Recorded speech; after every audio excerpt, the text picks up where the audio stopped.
Boa noite, pessoal. Aqui é Ricardo Gesualdo, advogado, e hoje vamos falar sobre indulto. O indulto concedido ontem pelo presidente Jair Bolsonaro ao deputado federal Daniel Silveira está sendo muito criticado por alguns adversários políticos. Mas, juridicamente falando, cabe esse questionamento? Eu entendo que não.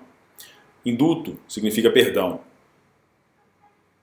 E, juridicamente falando, esse perdão ele é concedido pelo presidente da República todo ano, tradicionalmente, por meio de um decreto que estabelece os casos aos quais ele se aplica. Quando esse instituto do indulto é aplicado individualmente a uma pessoa específica, ele recebe o nome de graça, que também tem essa mesma natureza de perdoar, de benevolência. No livro Comentários à Constituição do Brasil, o professor Ives Gandra Martins explica que é uma tradição do direito mundial.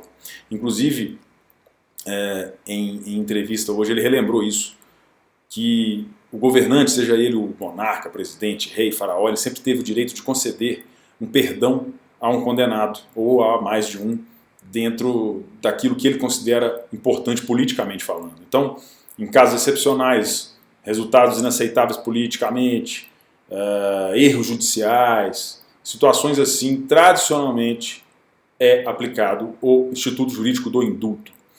Esse Instituto Jurídico foi aplicado no direito romano, no caso do julgamento de Jesus.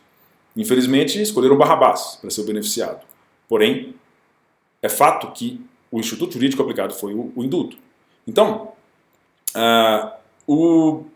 na entrevista, o professor Ives Gandra lembrou desse detalhe importantíssimo e ele ressaltou que o próprio ministro relator do Supremo Tribunal Federal, que condenou o deputado ontem, já decidiu em caso de questionamento de indulto que o indulto pode ser concedido a qualquer momento, que não há limitação e pode ocorrer inclusive antes do final do processo, ou seja, antes do trânsito em julgado.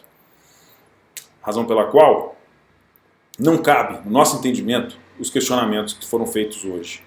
É uma questão política. A decisão ela é eminentemente política. Então não há aí se questionar se houve ou não desvio de finalidade, porque a finalidade dela sempre será política. Para corrigir erros judiciários, para misericórdia, para casos excepcionais em que o resultado de uma condenação seja inaceitável politicamente. Juridicamente falando, o indulto está lá no artigo 107, inciso 2 do Código Penal, como causa de extinção da punibilidade de quem o recebe. Há limitações ao indulto? Há. Por exemplo, a lei de crimes hediondos. Os crimes hediondos não permitem a concessão do indulto, por expressa vedação legal. Agora, falar de desvio de finalidade, que é o argumento que está sendo utilizado aí por alguns parlamentares contrários à decisão, no nosso entendimento não tem cabimento jurídico algum. Então é isso, uma boa noite, fique com Deus.